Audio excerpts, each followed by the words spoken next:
Hi, welcome again to City Talk and City Walk. My partner is still in California, walking about, and possibly she'll be back by December. And today we have a very relevant, not just interesting, but an urgent issue to discuss here in City Talk, City Walk. And this is all about human trafficking. And with us on studio is prime advocate for this cause. She's been involved in the ministry to street kids, not just here in Bacolod, but the whole of Philippines, and more in the USA. So without much ado, we'd like to welcome to our show the very lovely daughter of Tita Ferry Mitio, and here she is. She is supposedly retired, but she looks very young to be retired. Welcome to our show, and tell us your story. Okay, thank you for welcoming me. This is such a pleasant invitation to accept. Surely we have been not been introduced for quite some time, but today it's a day of meeting new friends, and surely we share our we share our hearts today, right? So, what is my story? My story is really I was an apathetic person.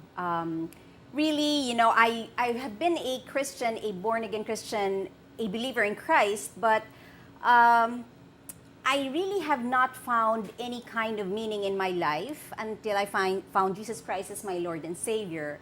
And after a while, I saw that there was a need for advocates for street children. And why street children? It was actually my eldest son who introduced me to street children, to the beggars in the streets, and he actually told me, "Mom, look outside your window, your car window, and when you see those kids like knocking, maybe you can, you know, respond to them and do something." And one thing led to another. So we actually met a prime mover for street children in Manila by the name of Ding and Mona Teodoro. They spearhead New Hope to Asia. Now an institution which has been ongoing for the past 20 years.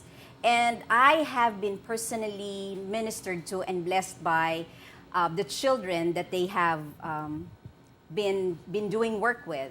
So in fact, we've had stories of engineers, teachers, professionals who were formerly street children. Really? Yes. Okay, let's just backtrack. I know your family to be one of the more affluent families in Bacolod, and you said you probably had everything, you were apathetic, but life did not have any meaning. Can you expound on that? Were you already married when you became aware of this vacuum in your life? As I said, I actually I have been a Christian previously, but my life wasn't full. I did not know what I was called to. So, and when this was introduced to me, the concept that it was introduced to me, I found a niche wherein not a lot of people actually are involved with. In fact, what really gets me is that many Christians really say, "Oh, that's not my calling, that's not my burden. My burden is just to lead Bible studies and have a D group, cell group," and they're happy with that. That's right. Yes, that's right. But you were honest enough to recognize that in spite of this comfort, secure feeling of going to church every Sunday, having fellowship in a cell group, having all these lovely meals together once a week, that there was something missing. Yes, definitely. And in fact, it did not fill me the way it should have. I mean, you know, even travel, I mean, because my family travels a lot, it did not. I really realized that you can only eat so many meals, you know, in one day. You can wear, you know, just enough to just to cover your body, and then that's it. I mean, you know, how many outfits do you need to wear in one day. And precisely just yesterday, I was actually privileged to share this with a few women who actually just came to Christ in a Bible study. And I challenged them. You know, I said, you cannot just sit down and just be comfortable in your comfort zone forever, because the Lord has mandated us to do so many things so that His glory will be seen and evident in our lives, whom He has called His children, and also so that other people will be drawn towards His love and His mercies. Okay. You know, I'm sure you have your own career before. You are, what's your field? I graduated with a philosophy degree from the University of the Philippines in Diliman. Oh, pareho pala tayo UP. And then eventually, I got called into the travel industry. I actually run a travel agency. You had your own travel agency? I had my own travel agency. And then I got called into full-time ministry very late in my life. How old were you then? I was in my late 30s, I think. Yes, very late. And sure, it was actually my husband who was called, and I hesitantly went with him. So my husband used to be a stockbroker. So you're both high earners. Yes, we were both in the corporate world. Yeah. So yeah. And you had your own company, so and you I would had have been happy with that, and Oh, not yes. be moved to take a big leap into the unknown, especially full-time Christian work. Is largely a matter of faith in terms of your support and sustenance, right? That's so true. In fact, I cried buckets before I answered the Lord. I had to play tug of war with Him, yeah. So I kept backing out, but the Lord is He is so good. Even in this advocacy of mine, you just step one step, slowly, but He shines the light on where you're supposed to step, and then He actually is faithful to see you through. So I was actually sharing with your assistant Lavinia earlier that previous to this advocacy for human trafficking, I have been working with street children, but also I run a nonprofit called We Serve Philippines, and we do medical missions work, dental missions work, and we bring the gospel of Jesus Christ to calamity areas all over the Philippines. Oh my, that is so much in need now, particularly in the northern region. That's and of course all over the world, because every week I have been keeping watch. You do have cataclysmic, I don't call it calamities anymore, Yes, that's right. but cataclysmic events, and you can see God's direct hand in it, because as one Indian prophet said, Sadhu, who also prophesied Yolanda, That's right. and the tsunami in Japan, and many others. The season of grace ended in May 2018. And since then, we've seen extraordinary phenomena of hailstones this big in Saudi Arabia, of flooding in Jordan, continuing super typhoons in northern Philippines, passing through Japan, Okinawa, China, and what have you. Even places that never experienced super flooding before, and even North or South Carolina? Yeah, North Carolina. Yeah, I was just telling them that, North Carolina is such a beautiful state, and yet the most recent typhoon inundated our coastline. Yeah, and even as we speak, and my heart really bleeds for California, because the wildfires are really raging, and it's Malibu, all these fabulous, That's right. rich places, and you wonder. And then, of course, I posted, the judgment has started. It's unraveling, and look whose houses are being, razed to ground. Yes, that's right. Bruce Jenner, what's that? Bruce Jenner. Jenner now, Kylie Jenner. Yeah, well, that's right. we're The not Kardashians. judging. And California, a very dear friend of mine, based in Willow Creek, or anyway, That's right, outside Willow San Francisco, said, Tita, I love you, but it's my friends who are affected. Yeah, Yeah. that's so true. Yeah, and I guess perhaps you say that the season of God's grace has ended, but I don't think so. The seasons of grace, in terms of the gospel being preached Yes. through good news Yes. about the kingdom. But the acts of grace continues through I us, know. believers, because we are supposed to be carriers of God. I know. And though God's work in history and human affairs, the season of grace has ended in the sense that they don't experience these catastrophes and super typhoons, earthquakes, balls of fires just spontaneously I know. exploding. The people of God, like you, must have the sense of urgency that time is running out. Yes. And going back Definitely. to human trafficking, what is really the state of things? Why should it be a prime concern, or why should it bother anyone who's a self-professing follower of Yeshua HaMashiach or Jesus Christ the Messiah? Okay. Uh, if you think about it, the Bible, Scripture, has actually told us again and again, from Old Testament to New Testament, that we are to be the voice for those who are vulnerable. Isaiah says that we have to be seekers of justice and defend the distressed, and the orphans and the widows. So people who are trafficked rather, are people who are coerced, they are forced, they are exploited. So they are the ones, and most of these are children who do not have any voice. Children, if I may say so, but I don't want to shock you, but it is shocking. Children as young as 1 month old Yeah. are being exploited. So I don't know. I mean, if that doesn't get you out of your seat and rally in the streets.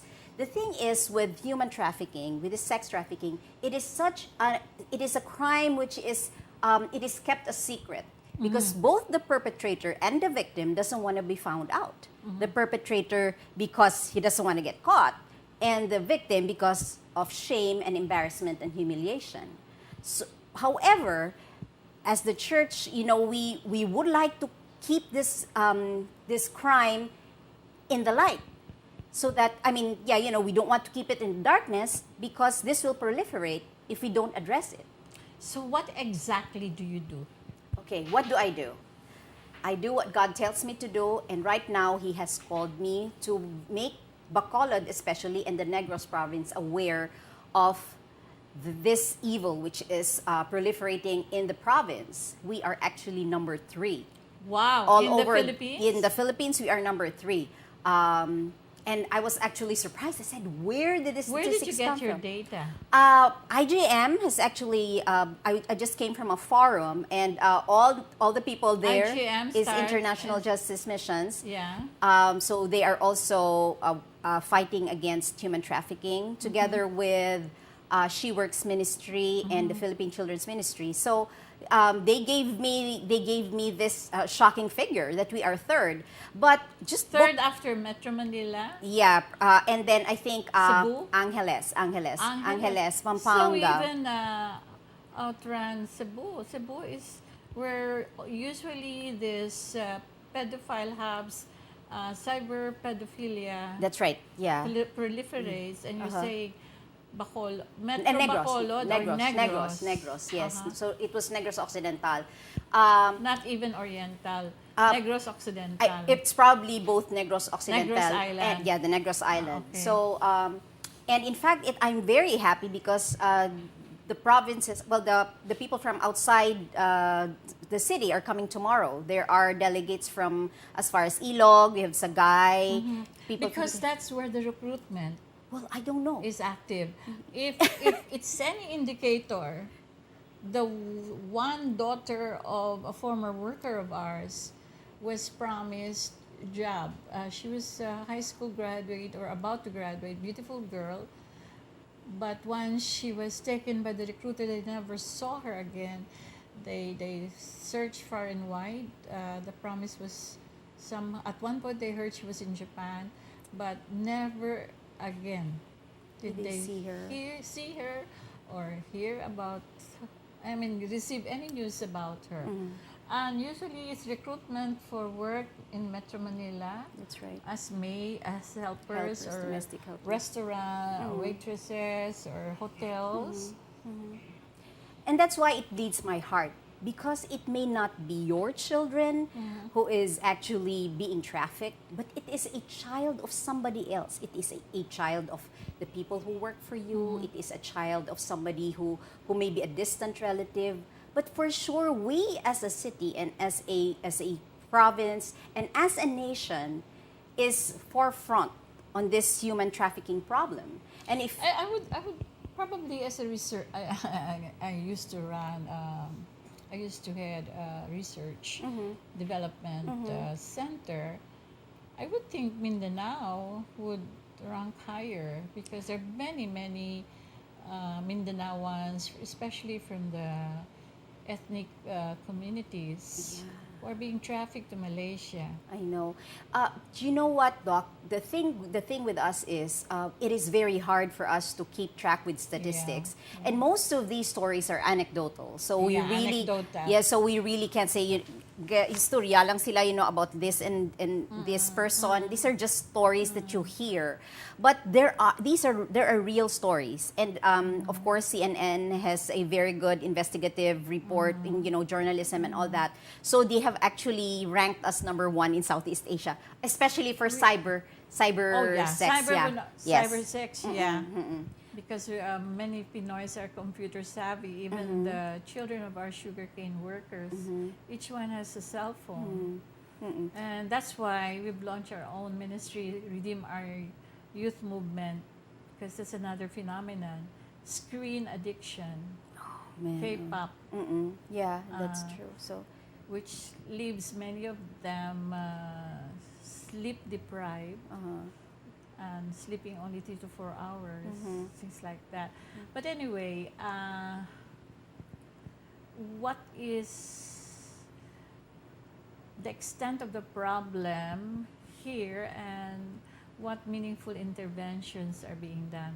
okay, for the interventions, I think I think we are remiss in that, and that's precisely why I think the awareness program, which is going to be held tomorrow for both days, the first day for the rest of the community, but the second day specifically for the church, to enable them and to mobilize them so that they will be able to know like strategies, what strategies the church can do to be of help.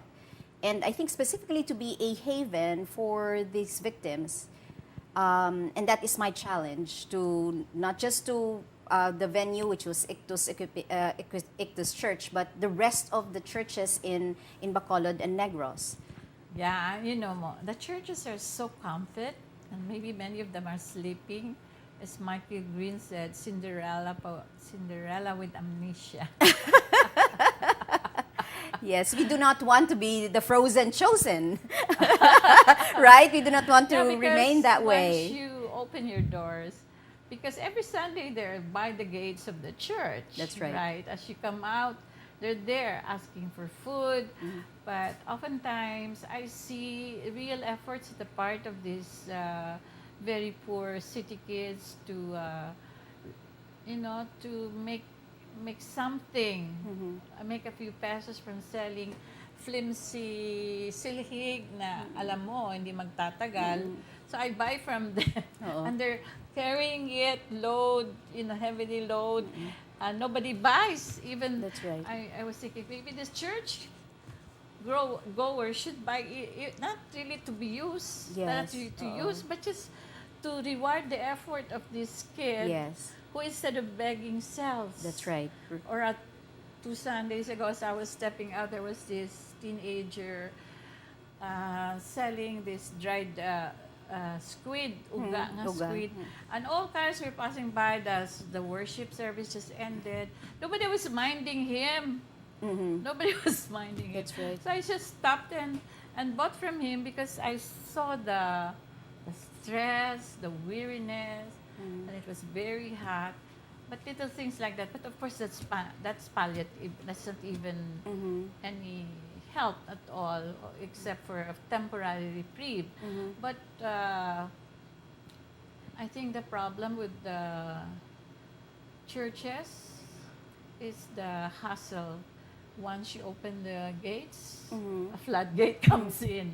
So how do you deal with that? How do you persuade churches to really go out of their comfort zone?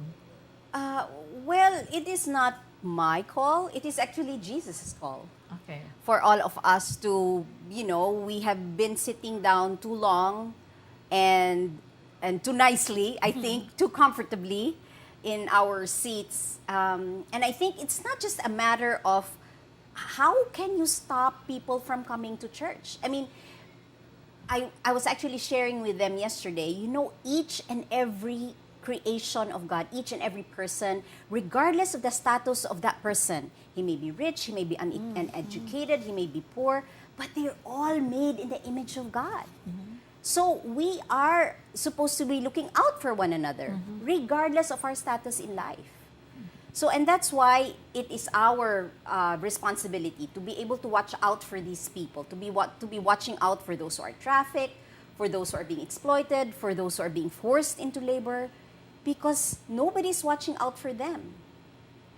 And if we allow evil to permeate our city, our province, and our nation, then the wrath of God is for sure going to come upon us. Yeah. Practical measures. I would think the approach should be multi-level, That's right. multi-pronged. Cannot be unilinear, just no? But at the level of the church, at the level of the barangay, That's right. at the level of the city council, at the level of the provincial council, the governor. Doc, that's tomorrow is going to be a very good day, I hope.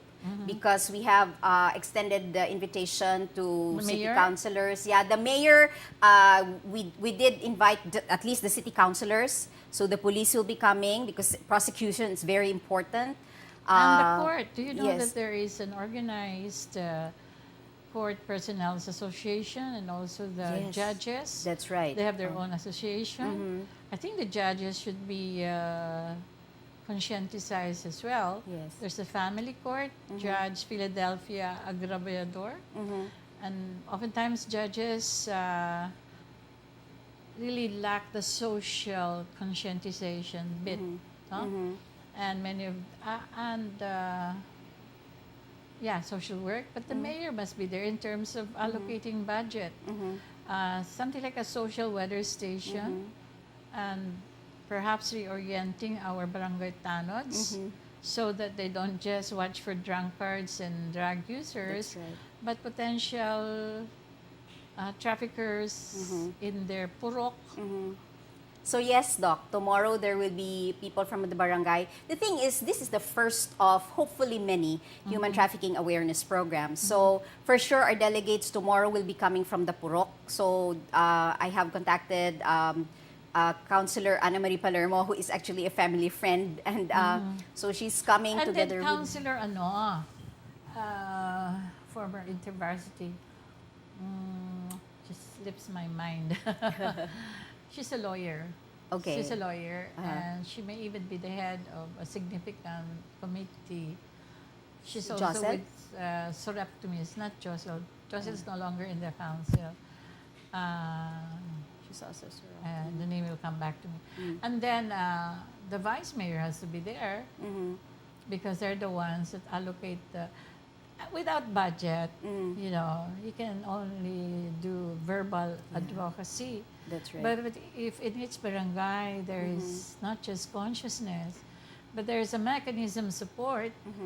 So what do you do if you find out that this woman going to the purok is actually a sex trafficker and she has already 5-10 kids in her hands?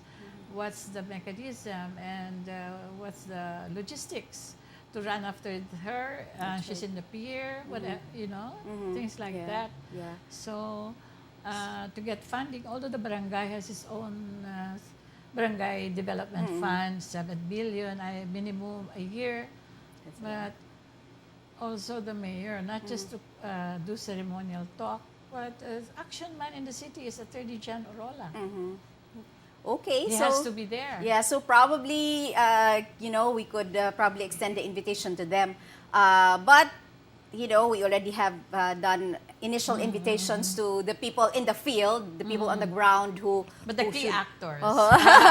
Because Who should- multi-level yan. That's right, multi-level. yeah. The level of So, Purok, yeah. the level of the legislation in the city, and then Yes. the key actors at the top, and then the governor, vice governor. Yeah. Lacson has to be there because he's the anointed next governor. Yes, so hopefully our initial, program will be, it will catapult into something bigger so that more people will fight human trafficking with us, Doc. So, Do you know that in Thailand, northern Thailand, the main sex trafficking is among the Karen, the victims of genocide. There That's are right.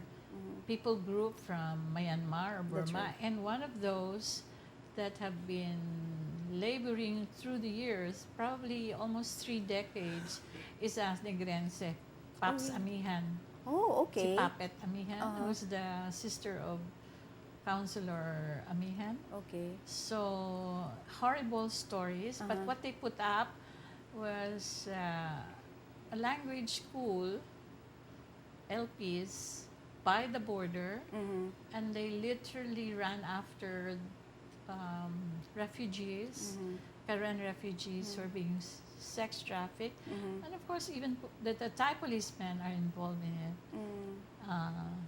When they enter the border, they have no legitimate papers, they usually are abused and then ushered into prostitution. That's right. Or sex slaves or factory slave-like condition. So trafficking is not just about sex, right? That's right, yes. But also debt bondage, That's right? Yeah, forced labor. Forced labor. Yeah, that's part of it. Yeah, I'm familiar with the Karen because we work with the refugees okay. in North Carolina actually. So yeah, Ah, there is a big Karen community. community in North Carolina. So that's where they were brought. So, Okay, so how will our televiewers be involved? What can they do? You know what? The best thing that you can do is if you cannot come to the program tomorrow, you can actually just look it up on YouTube. It is very accessible. Information about human trafficking, very entertaining, in fact. You know what it is. What is the act of human trafficking? It is so that you will know what human trafficking is. What are Hindi the yun nagta-traffic. hindi nagka-traffic sa red, green and orange nga red, green and yellow lights. So what is human trafficking? What is Which the brings means? to mind, you have some video clips, right? Video clips yes, that you can show us. Yes, Lavinia will have Yeah, those. It will be shown, and so you'll have vivid graphic view of what really goes on. That's right. Okay. In trafficking. As you said, even 1 month old. How is this so? This is because of those looking for babies to adopt or what? This is cyber online sa trafficking. So it's sexual trafficking pani. Ay, mismo mother na ang nagmamolest. Online sexual exploitation of children So is when you so say bad. trafficking, because it suggests motion, it suggests movement, it's not just physical movement na ginadala, ginahakwat ang baby. That's right. Kag palayo sa Iloy, kundi right in the home of the mother itself being the abuser, di ba? That's right. They sell their own children. How bad, you think that it's a hard thing to accept. Why do these people actually do it? They are being paid, as far as I've heard, 7,000 pesos an hour. Wow. In communities in Cavite. So the proliferation of this evil is not just in one home. It is in communities. Purok. So a whole purok The whole purok. or barangay may be into it when you see all this Yeah, antennas or if you Wi-Fi connections. if you see the households they don't have really work, they don't have jobs, and they seem to be prosperous, that's one thing that you can look out for, because that is a sign that there is some illegal activity going on. So one way, therefore, of being involved is to be a watcher Yes. The eyes, mata, kag tainga sa ano, and to this is where osyoso really is needed.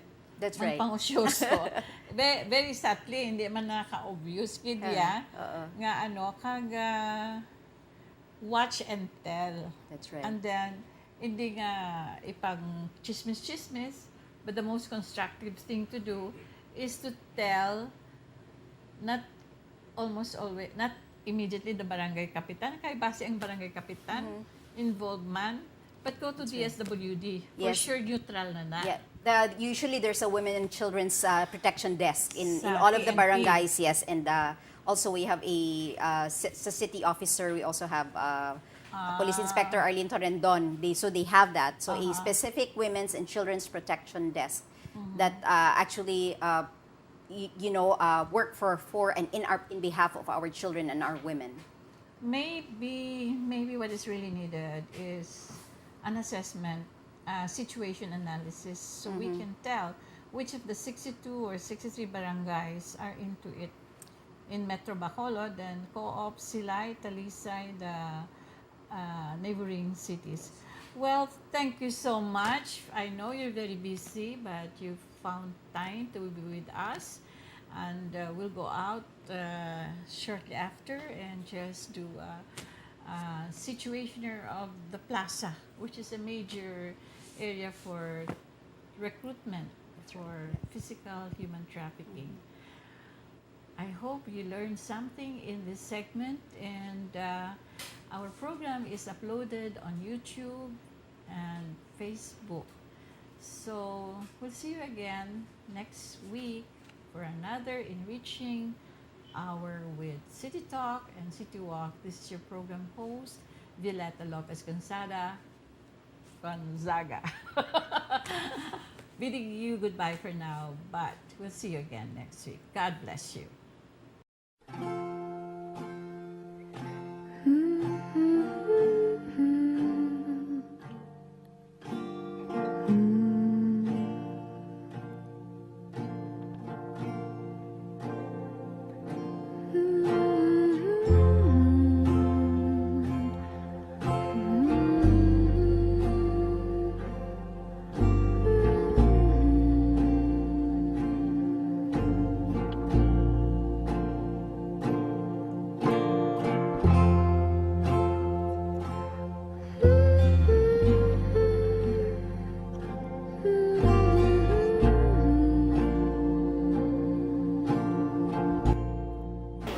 I am Karen Navera. I am a social worker assigned at the Center of Hope. I've been working with Visayan Forum Foundation for almost 6 years. Basically, we focus on their empowerment and reintegration to the society. Visayan Forum Foundation works with women and children victims of human trafficking. Human trafficking, it is the process where the traffickers recruit, transfer, receives women and children for the purpose of exploitation. They are being traveled from provinces going here in Manila or outside the country through direct hiring or through employment agencies. Ako po si Hazel, 15 years old, taga Basilan po ako. Na-rescue po ako sa airport. Ang buhay namin po dun sa probinsya, simple lang. Mahirap lang po kami, kaya yun po ang nagtulak sa akin para sumama sa recruiter kasi mahirap lang po kami. Tsaka po nag-aaral din po yung kapatid ko, wala rin po yung pangtustos yung nanay ko para mapatapos yung kapatid ko.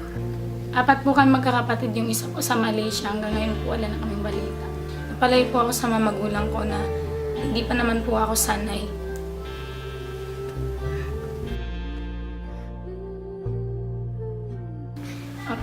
Ano po, 13 years old pa lang po ako. Ako po si Leia, 18 years old, from Pagalungan, Maguindanao. Ako po ay na-rescue sa Taguig last 2010. Sumama po ako sa recruiter dahil po sa mahirap lang kami. Siyam po kami magkakapatid. Tapos ang trabaho lang po ng tatay ko, construction worker lang po. Tapos sumama na lang po ako sa recruiter. Naisipan ko na mag-abroad na lang para matulungan ko sila. Natatakot din po, pero ang iniisip ko yung mga magulang ko. Ako po pala si Liza. Ako po ay 17 years old. Ako po ay taga Bukidnon in Mindanao. Ako po ay na-rescue po sa Paranaque. Namatay din po yung mga magulang ko simula yung 2 taon pa lang po ako. Kaya napilitan ako sumama sa recruiter ko na magtrabaho dito sa Manila kahit alam ko kung hindi pa po ako pwede magtrabaho dahil minor de edad pa lang po ako. Nung una po, sinabihan ako ng isa kong kaklase na meron daw siyang tiyuhin ba yun na nagre-recruit daw papuntang ibang bansa. Legal naman daw lahat. Kaya sumama na lang ako sa kanya. Nakakapag-aral din naman po, pero yun nga, nahihirapan yung tatay ko na maggastos sa amin. Siyempre, siyam kami nag-aaral. Halos hindi niya po matustusan yung pangangailangan namin. Nung napunta na po ako dito sa Manila, edad ko po ay 15. Natanggulang na po ako. Una ko pong natrabahoan ay doon po sa Caloocan. Kinukulong po din kami doon. Halos hindi ako pinapakain. Kaya napag-isipan kong bumalik po sa agency ko. Sa Saudi Arabia po ako napunta. Tapos, ang hirap po ng buhay ko. 30 plus po kami ata yung pumunta sa airport. Tapos, 3 lang po kami yung napili. Tapos, yung isa po, bali in-answer po yung ticket niya. Bali 2 na lang po kami ng kasama ko yung makakapunta sana ng ibang bansa. Pero, na-rescue po kami sa airport. Through our partnership with different task forces, usually receive reports, and with the help of the task force, we rescued these young girls. So once they are admitted here in our shelter, we usually conduct an initial assessment of their cases. And for those girls who pursued legal cases against their trafficker, we usually enroll them into the healing program of the Visayan Forum Foundation. They are being trained and they are being educated.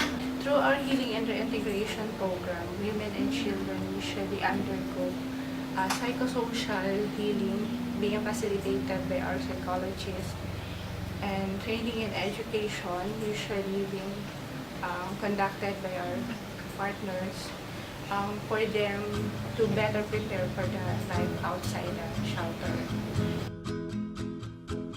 For them to realize their potentials and for them to achieve their own dreams and be successfully reintegrated to their own families.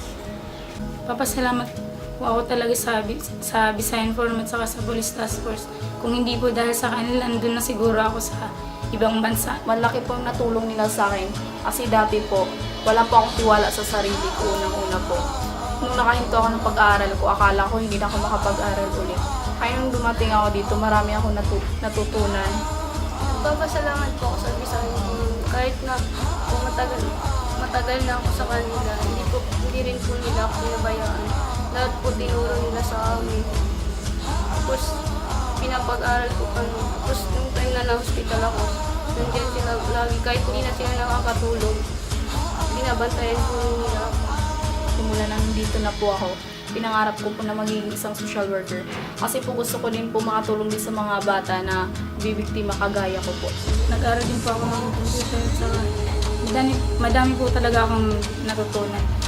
Tulad din po ng kung ano yung karapatan namin bilang bata.